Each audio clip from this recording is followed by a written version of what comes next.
Yes, salut à tous. Est-ce que Genève, vous êtes là? La Plaine, est-ce que vous êtes là?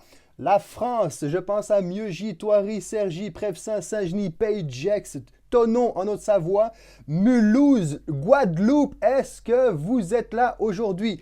L'Afrique, Ghana, Sénégal, Togo, Ouaga, Bobo, est-ce que vous êtes là aujourd'hui? Wouh! Je vous souhaite la bienvenue aujourd'hui dans ce deuxième jour de jeûne et prière où nous allons regarder notre premier témoin de Hébreux 11. La Bible dit en parlant du jeûne de se raser, de se parfumer et de ne pas avoir une mine d'enterrement. Alors j'aimerais que nous puissions déclarer ensemble que nous ne sommes pas en mode enterrement. Au contraire, nous nous apprêtons à passer 21 jours au pied du Dieu vivant, de notre Dieu.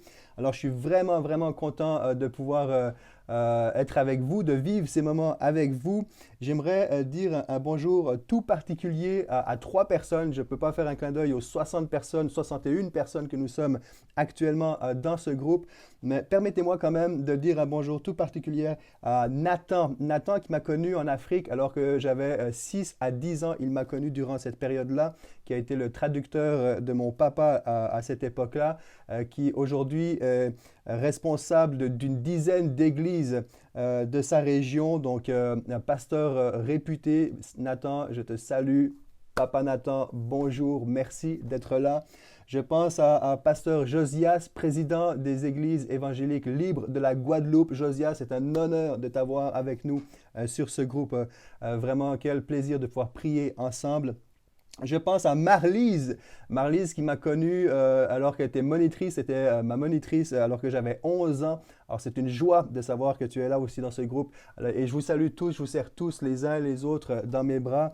Vraiment chaleureusement, je suis très heureux d'être là avec vous. Et j'aimerais dire que dans ce groupe-là, après avoir salué et honoré quelques personnes, en tout cas, je vais parler pour ma part. Je ne suis pas là en tant que pasteur, je suis là en tant que croyant, en tant qu'enfant de Dieu, en tant que frère avec vous, frère d'armes dans la foi. Parce que devant Dieu, nous sommes tous égaux et nous avons tous notre responsabilité propre devant le Seigneur. Et Dieu regarde au cœur, il ne regarde pas au titre, aux fonctions, il regarde à nos cœurs. Et j'aimerais juste qu'on puisse, à travers ces 21 jours, être ensemble, cœur à cœur, ensemble les uns avec les autres. J'aimerais, avant de poursuivre, simplement vous annoncer que ce jeudi 14 janvier, nous allons avoir un Zoom 21, Zoom du groupe 21 pour ceux qui le peuvent. Évidemment, jeudi 14 janvier à 20 h heure de Paris, on vous donne rendez-vous. Je vais vous envoyer le lien très rapidement dans la journée pour que vous puissiez nous rejoindre sur ce groupe-là. J'espère qu'on va être un grand nombre dans ce Zoom-là pour que nous puissions vraiment interagir les uns avec les autres. Ça va être l'occasion de pouvoir nous exprimer chacun selon ce que le Seigneur a mis sur nos cœurs. Donc, vous pouvez voir à quel point j'ai besoin d'être en contact avec toi, avec vous. C'est tellement important pour moi et je crois que c'est important pour chacune d'entre nous. Donc, rendez-vous à 20 h le 14 janvier sur ce Zoom pour ceux qui le peuvent, bien évidemment. Alors aujourd'hui, nous attaquons, si on peut dire ça comme ça, nous attaquons. Premièrement, j'espère que nous sommes tous armés d'un journal de bord, d'un stylo ou pour peut-être les plus jeunes de votre téléphone, application, peu importe le format, mais pourvu que vous ayez un outil, un moyen d'inscrire vos réflexions de tout ce que le Seigneur dépose dans vos cœurs, que ce soit à travers sa parole, à travers son esprit, directement dans vos cœurs, etc. Mais prenez la peine d'écrire ce que vous vivez jour après jour durant ces 21 jours. C'est vraiment bénéfique.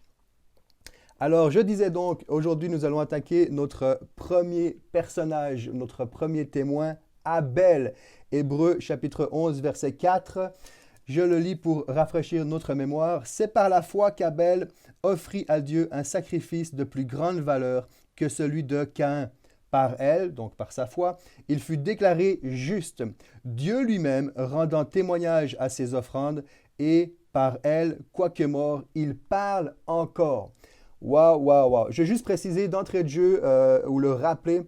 Ces moments-là, ce n'est pas une prédication, ce n'est pas un enseignement, on n'est pas en train de faire une étude sur l'Épître aux Hébreux, c'est vraiment l'inspiration du moment, des pistes qui peuvent nous aider à passer cette journée et à méditer sur soi, méditer sur sa parole, méditer avec le Seigneur. Donc, on est avec Abel. Abel qui est quand même, rappelons-nous, c'est quand même pas rien. Je veux dire, c'est le premier homme de foi. Et le quatrième homme de la Genèse, premier homme de foi de la liste d'Hébreux 11 et quatrième homme de la Genèse. Je dis premier homme de foi parce que Adam et Ève ont vu Dieu en face à face, mais Abel n'avait pas eu ce privilège-là. Alors c'est vraiment le premier homme qui a eu besoin de la foi pour s'approcher de Dieu. Et en partant, dès les premières pages de la Bible, on voit à quel point la foi est importante parce qu'on nous dit que c'est à cause de sa foi qu'il est déclaré juste. On va le retrouver dans Hébreux 10, 38 ou Romains 1, verset 17, à savoir que le juste vivra par la foi. Vous allez le retrouver avec Noé aussi, Hébreux 11, verset 7, le juste vivra par la foi. Toute cette dimension où on est justifié par notre foi. Et ça, c'est important de le saisir. Parce que nous ne sommes pas justifiés parce que nous nous mettons à prier, à jeûner ou quoi que ce soit d'autre comme œuvre. C'est vraiment par la foi de ce que Dieu existe et qu'il récompense le fait qu'on désire nous approcher de lui. Et avec Abel, en partant, on voit ça. Ce qui est formidable avec Abel, c'est que c'est le premier témoin, mais Abel, très concrètement, à nos yeux humains, il n'a rien fait d'extraordinaire. Il n'a pas renversé des murailles, il n'a pas fermé la gueule des lions. Il a simplement, entre guillemets, simplement offert un sacrifice à Dieu, un sacrifice qui a plu à Dieu. Et c'est vraiment beau de pouvoir commencer en fait cette année et ce 21 jours en disant Seigneur, je vais m'offrir à toi, je vais t'offrir ce qu'il y a de meilleur dans ma vie et avec tout ce qu'il y a de pire. En fait, ce qu'il y a de meilleur, je pense, c'est notre authenticité, c'est d'être soi-même devant Dieu et c'est encore tellement d'autres choses évidemment. Sa foi l'a rendu juste aux yeux de Dieu et lui a procuré le salut. Je veux dire, sa foi est directement reliée à son salut personnel. Il a été approuvé par Dieu une fois qu'il est mort. Abel a offert à Dieu, il a offert ce que Dieu désirait, contrairement à son frère Caïn. Caïn a donné à Dieu ce que lui-même voulait. Un peu comme des fois on va le faire nous-mêmes, on va offrir un cadeau à quelqu'un, mais des fois c'est inconscient, on va offrir quelque chose que l'on aime bien. Par exemple, dimanche, voilà, j'ai offert au guise d'un prix concours des livres, mais inconsciemment, j'aime les livres. Donc, ma tendance naturelle, c'était d'offrir un livre parce que j'aime les livres. Et Caïn a agi un peu de cette façon-là. Il a offert à Dieu ce que lui, il aimait, ce que lui, il estimait d'important et de valeur. Et tandis que Abel, et c'est ça qui est important pour nous, Abel a offert à Dieu ce que Dieu voulait. Et Abel s'est tourné vers Dieu, tandis que Caïn, autrement dit, s'est tourné vers lui-même. Il était tourné vers lui-même. C'est important aussi de réaliser, c'est assez fascinant en fait, Caïn croyait en Dieu, puisqu'il lui a offert quelque chose. Il n'était pas incrédule, il croyait en Dieu, mais il croyait en Dieu selon ses normes, selon ses normes. Il n'était pas voué, il n'était pas dévoué, il n'était pas obéissant, il n'était pas dépendant de Dieu comme l'était son frère Abel. Et c'est ce qui a fait toute la différence. On nous dit d'ailleurs que Caïn, c'est le début de la fausse religion. Dans le sens que quand on parle d'une fausse religion, c'est tout ce qui cherche à s'approcher de Dieu par un autre moyen que celui que Dieu a prescrit. S'approcher de Dieu par un tout autre moyen que celui que Dieu a prescrit, c'est le début de la fausse religion. Et Abel est l'exemple d'une relation, d'une religion pure, d'une religion qui, si on peut parler du terme religion, ce n'est pas un terme que j'aime beaucoup, mais de cette relation avec Dieu, il a vraiment offert ce que Dieu voulait, tout simplement. Et Seigneur, fais-moi connaître tes intentions. Fais-toi connaître à moi, afin que je puisse t'offrir ce que tu veux. Et on retrouve la prière de Jésus. Que ta volonté soit faite et non ma volonté. Abel, dont le nom signifie souffle, faiblesse, vapeur, évidemment, Abel a un sens de brièveté et sa vie, effectivement, a été brève. On peut résumer la vie d'Abel, on peut dire que Abel, un homme, a été un homme dont la vie fut brève, mais bien que mort, nous parle encore. Un homme dont la vie fut brève, mais bien que mort, nous parle encore. Et je prie que lorsque le souffle de ma vie, la vapeur de ma vie se retire de mon corps, mon âme retourne à Christ, je prie que bien que mort, mon témoignage parle encore. Nous avons eu, il y a à peu près un an et demi, un frère dans l'Église qui est décédé, qui a rejoint notre Seigneur. Et dernièrement encore, on parlait de lui, de son témoignage, du témoignage qu'il nous a laissé. Il est parti, il est physiquement plus là, mais sa vie nous parle encore. Bien que mort, son témoignage retentit encore dans nos cœurs. Et je prie que chacune de nos vies puisse retentir, oui, ici-bas, déjà maintenant, mais bien que mort, on puisse parler de nous en se rappelant de qui était Jésus à travers nous. J'aime beaucoup cet homme, ce qu'il a écrit. La mort n'a jamais le dernier mot dans la vie d'un homme juste. Quand un homme quitte ce monde, qu'il soit juste ou non, il laisse quelque chose dans le monde, quelque chose qui grandira et se propagera comme un cancer ou un poison, ou quelque chose comme la senteur d'un parfum ou d'une belle fleur qui imprégnera l'atmosphère de bénédiction. Et comme quelqu'un d'autre disait, l'homme quitte ce monde soit en Paul, soit en Néron. Et on est appelé à être un témoignage vivant. Je cherche un homme qui se tienne à la brèche. Et Ézéchiel, ce que Dieu est en train de dire à travers Ézéchiel, c'est qu'il ne cherche pas simplement une prière, il cherche un homme qui fasse office d'exemple, pouvoir protéger ses frères et ses sœurs.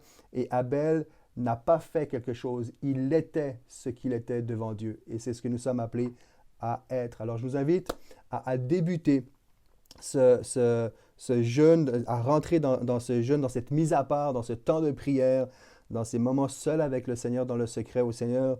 Je veux te donner ce qu'il y a de meilleur de ma vie. Prends ce qu'il y a de mieux.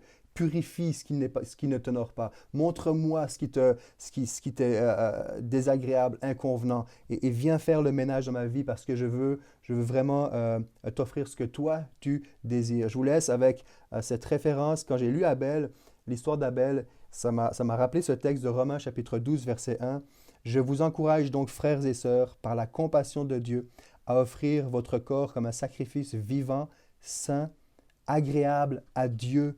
Ce sera de votre part, de notre part, un culte raisonnable. » Que Romains 12, 1 puisse être vécu à la lumière de l'exemple d'Abel qui nous parle encore aujourd'hui.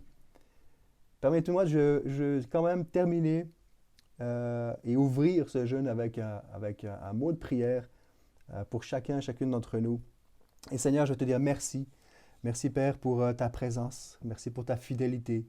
Merci pour les frères et sœurs que nous sommes, Seigneur, grâce à la technologie où on peut être, on va dire, virtuellement unis, mais je crois que c'est beaucoup plus que ça. Nous sommes spirituellement unis les uns avec les autres. Et je te prie de nous bénir les uns et les autres. Et je crois que tu as une portion de bénédiction, une portion de révélation, une portion particulière pour chacun et chacune d'entre nous durant ce temps où nous vivons à la fois nous sommes ensemble, mais à la fois nous sommes seul à seul avec toi, Seigneur Jésus. Et je prie, Seigneur, que ce temps soit un temps béni. Je prie, Seigneur, viens sonder nos cœurs, viens sonder nos vies, viens purifier nos consciences, viens, Seigneur, alors que nous nous approchons de toi, tu dis que tu t'approches de ceux qui s'approchent de toi. Alors on veut s'attendre à toi, Jésus. Je prie, Seigneur, pour ta faveur sur chacune de nos vies. Accorde-nous la grâce de pouvoir garder nos pensées en toi, malgré les préoccupations, les occupations, que toutes nos pensées soient tournées vers toi, que nous puissions tirer maximum profit de ces temps, Seigneur Jésus, que nous allons passer ensemble les uns avec les autres et avec toi, Jésus.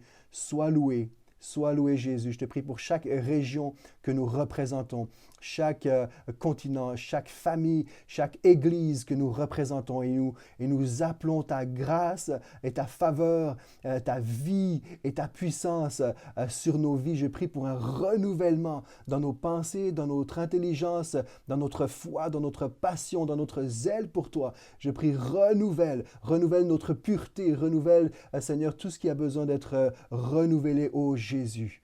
Sois au centre. Et tu es, Seigneur, le centre de nos pensées et nous voulons demeurer comme Marie à tes pieds. Tout simplement. Parle à nos cœurs. Amen. Amen. Je vous souhaite une bonne journée. On se retrouve demain et rendez-vous, on a le temps en fait demain jusqu'à jeudi pour le Zoom. Alors, ciao, ciao. À bientôt tout le monde.